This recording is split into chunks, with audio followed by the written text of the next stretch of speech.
Hello guys, in today's video we'll be covering the post-processing stack 2.2.1 that can be applied to Unity game engine. Generally, the post-processing is the process of applying various visual effects to the camera image. Generally, the post-processing is the process of applying various full-screen effects to the camera's image buffer just before it's displayed to a screen.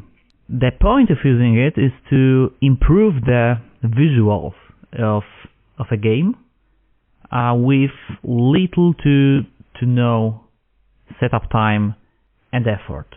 Here I want to present you a very basic scene that consists of various trees, plants, etc. That combines into a very basic image of a low poly tuning styled forest. So to this screen we'll be applying the post-processing effects just to show you how they work. But first let's look how to install the post-processing. So in order to apply the post-processing, we have to install it. For that we go to the window, package manager, and then we want to go and tick all packages option. So right now we can search for post-processing. And here, as you can see, I have it already installed. Currently version 2.1.4. In order to apply the post-processing effect, we have to add two scripts. They are called post-process layer and post-process volume. The first one, the post-process layer, is very convenient to add it to the camera game object, because then by hitting this button you can apply the trigger camera. So the default camera the post-processing will be assigned to. For example, right now it's ticked, so the post-processing effects are not applied to the camera screen. But if we tick them in, you can see the effects are applied indeed. So, and the next thing is the layer. There are many misconceptions about this thing, because the description somehow indicates that the post-processing will be applied to the objects that are in this layer, which is all but true. The point is, it is not that the post-processing will be applied to objects on the everything layer, but the post-processing volumes, we'll see in a moment, from every layer will be applied to this particular camera.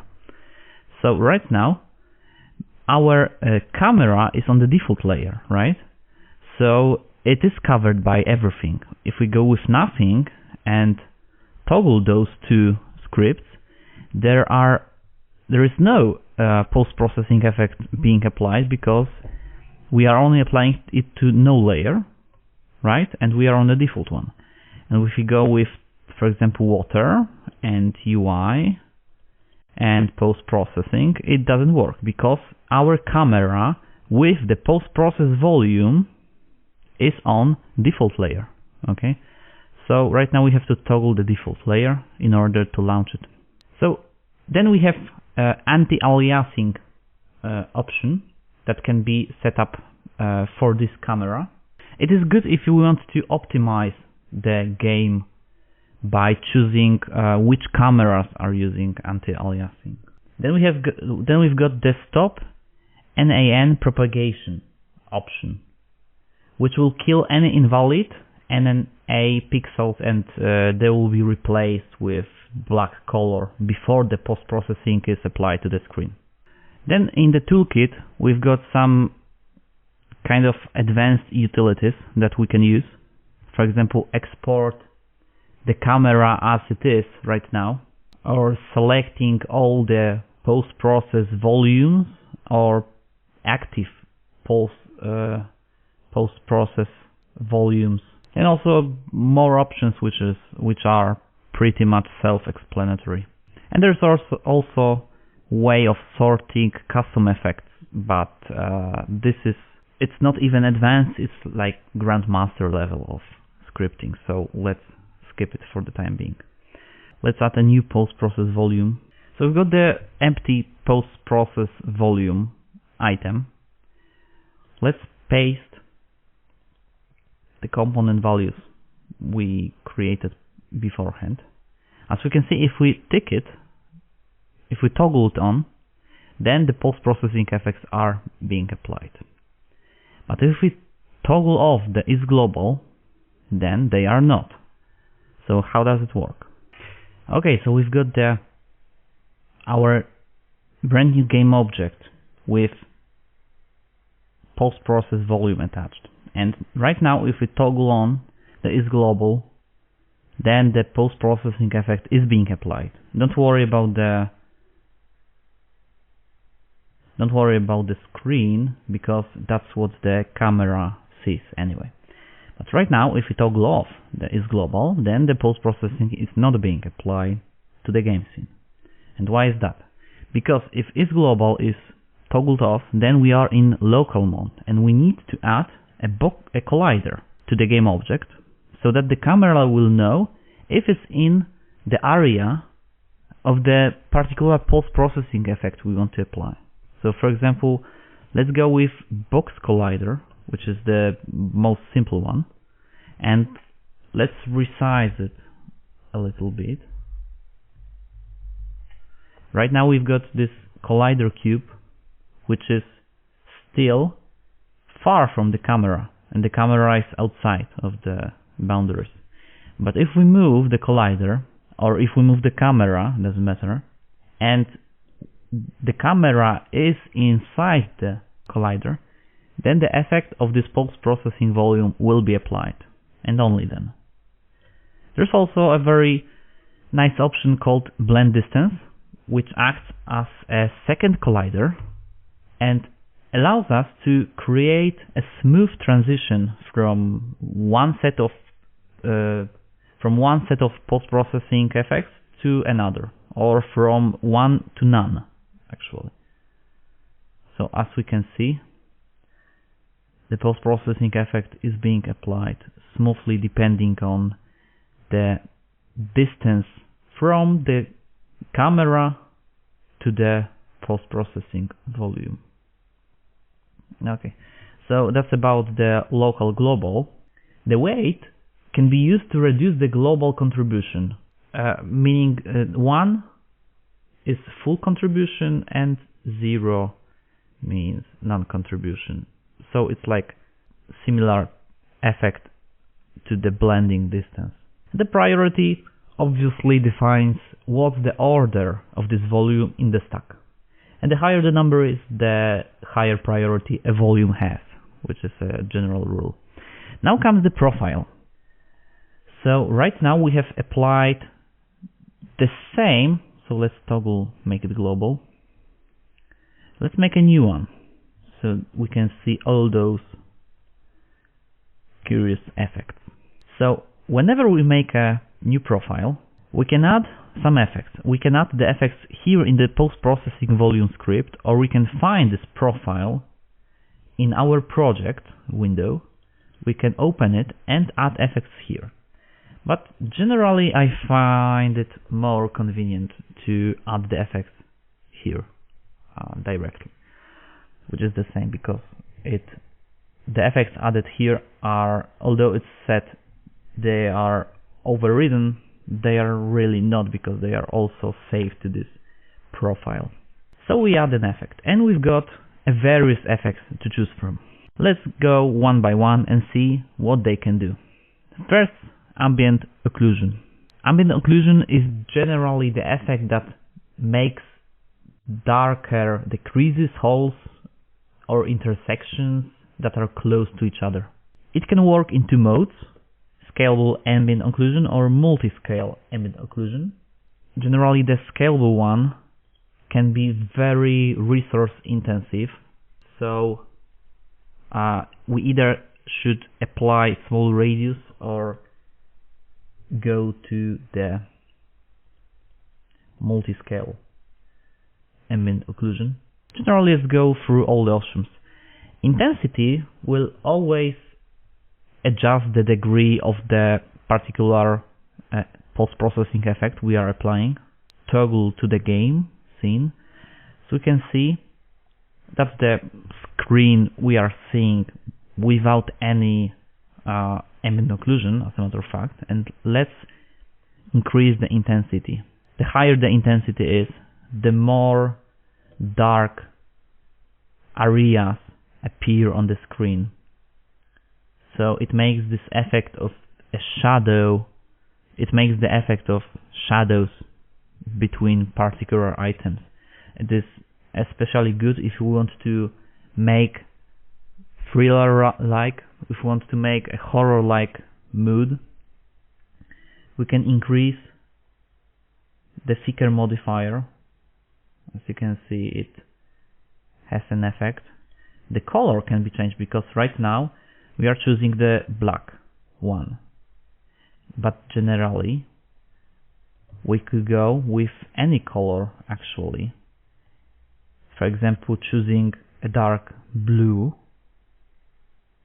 or something like, yeah, for example, choosing a dark blue in a forest can make the style of a game something about fantasy and fairy tales.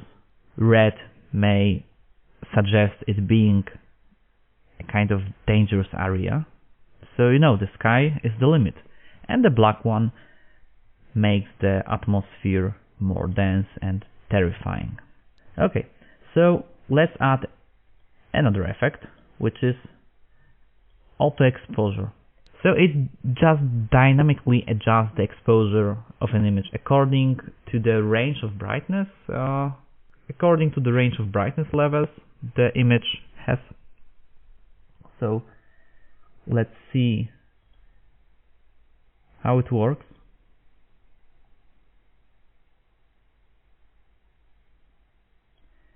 So we can choose the maximum and minimum value of exposure.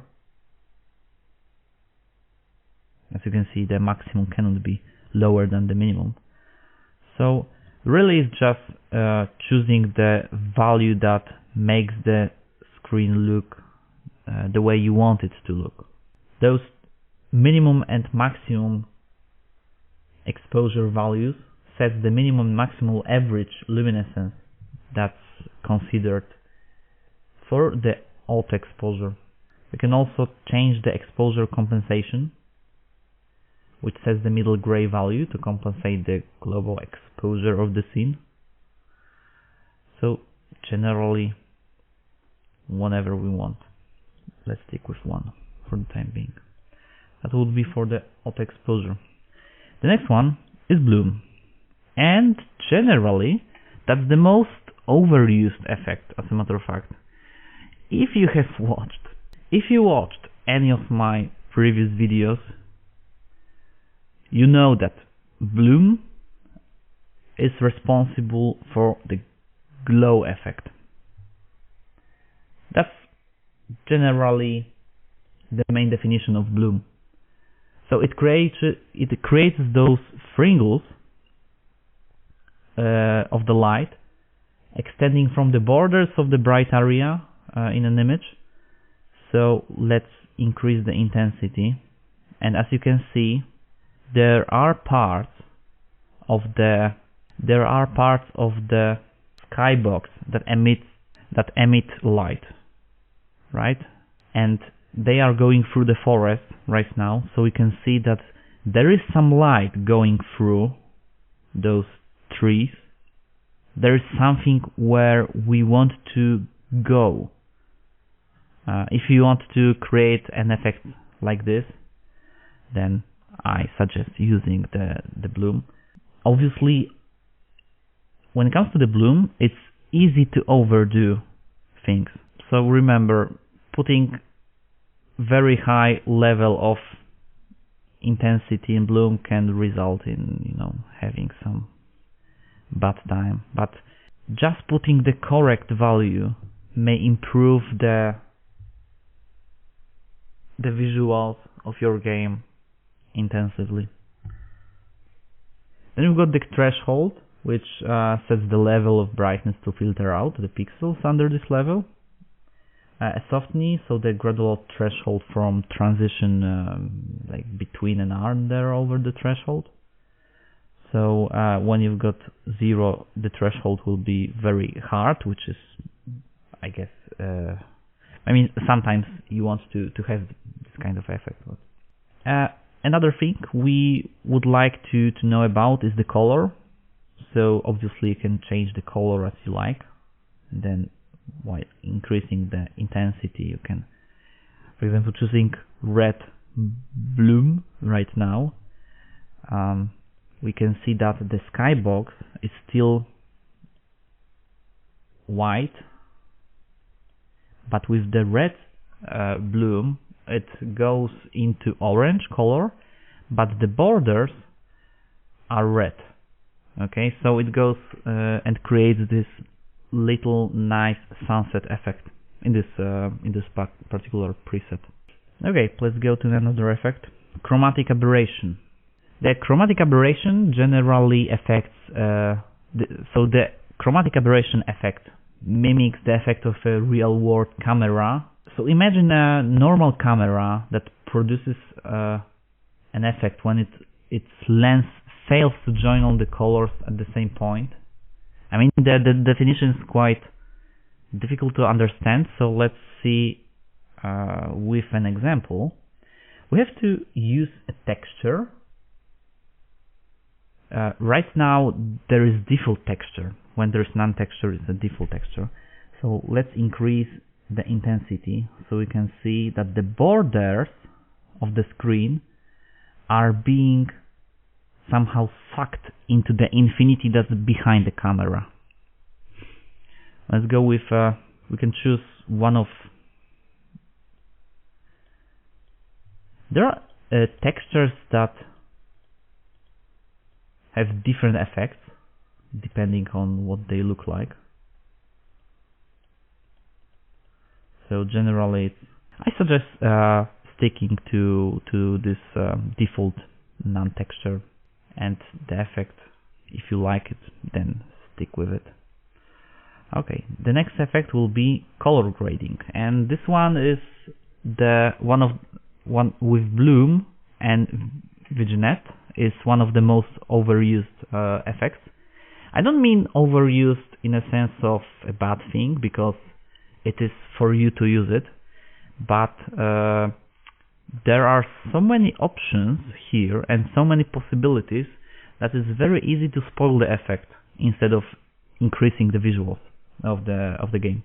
So you have to be very careful while doing it. So color grading affects or corrects all the colors and luminescence throughout the scene. We've got 3 modes: high definition, low definition, external.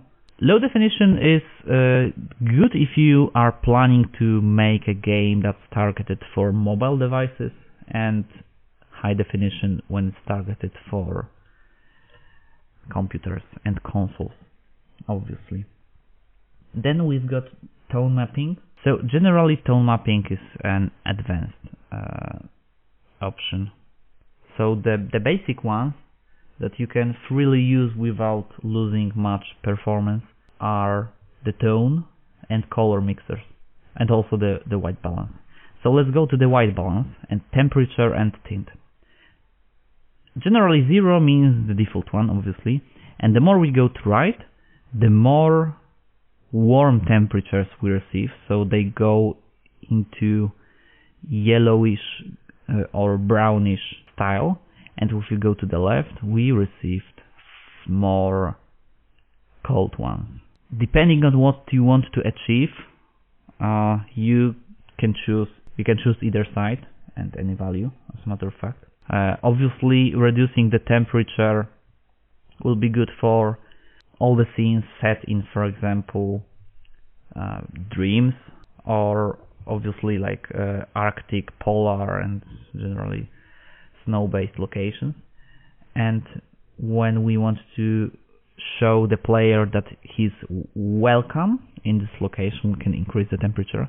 Then we've got the tint. so I guess it's pretty self-explanatory.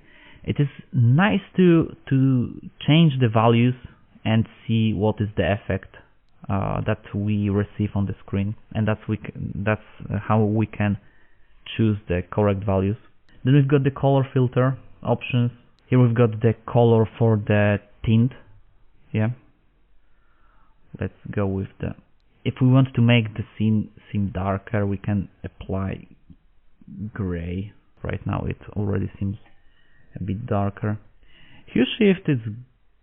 I've never really liked hue shift, but it depends on what you want to achieve, as always. So I always stick with 0. Then the saturation and contrast are also things that depend on the particular screen. Putting too much saturation may result in some artifacts. So the pixelated things we receive. So I suggest not to overuse it. However, if we put the saturation to -100, then we receive a grayscale image. So if we want to get rid of the colors, go and put the saturation to -100. But then remember that all those other things, so changing colors, will have little to no effect because of the grayscale of the picture, of the grayscaleness. Channel mixer is good if you want to modify the influence of each input color channel. If you want to make one color stand out, then you could play with those values, but I've always found them difficult to operate. But you can choose. You can choose random values if you want. So that will be it when it comes to color grading. The next one will be depth field. So depth field is simulation of an effect that the camera focuses somewhere, obviously. So by playing with the values, you can have focus on particular place in the game scene. So for example, on the foreground or on the background as well. I'll toggle it off. Then we've got the grain effect from movies. So generally, the grain effect is pretty obvious. You can increase the size. So it's, as you can see, the grain effect is not static, right? Although it seems static here, it's not. I'll toggle it off. Next one is lens distortion. So it simulates the shape of a real-world camera lens by distorting or undistorting the finally eventually rendered picture. So let's go and let's see what it does. As you can see, generally you can see what the effect does and what it does not. So I've seen there are several. You can see games that simulate it being played on a retro arcade game machine. So that's generally how you would make this screen, kinematic screen. So that's how you would want to simulate this effect by using lens distortion and some other effects. Motion blur is also self-explanatory. It makes the screen blur while you're moving the camera, but since I have a static camera, I cannot really show you how it works, or can I? Okay, so let's go. We've got to play the game. And right now, so in order to show you that, I've got to launch the game, and then I've got to rotate. So as you can see, there is some blur applied to the scene.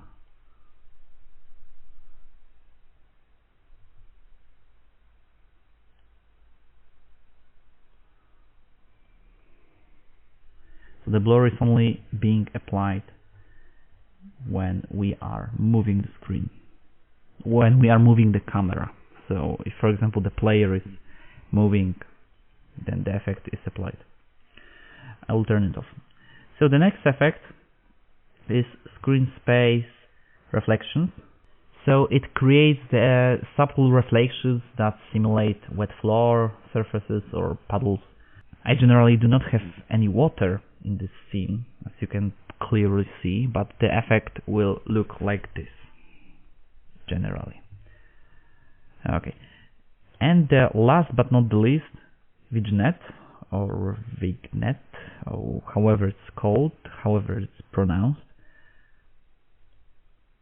It's the effect that darkens the edges of an image generally, and leaving the center brighter. And how does it work, you may ask? So let's see how does it work. We choose a color and then we go with intensity, and as you can see, we are creating this effect of camera lens, closed eye, blinking, or for example a sniper rifle, because right now when you go and maximize the screen, we can see that it has so it is not round, right? But if you want to make it round, then you have to mess with the values. We've got to check the rounded option, then we've got this sniper rifle effect. So with this Vignette effect connected with increasing the, so let's go to the camera, actually camera. So now we've got perspective, but doesn't matter.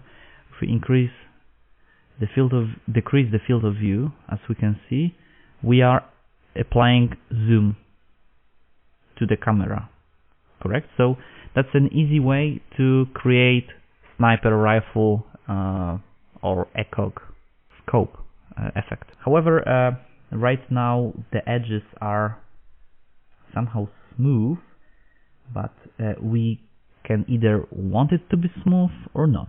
So, you know, it depends.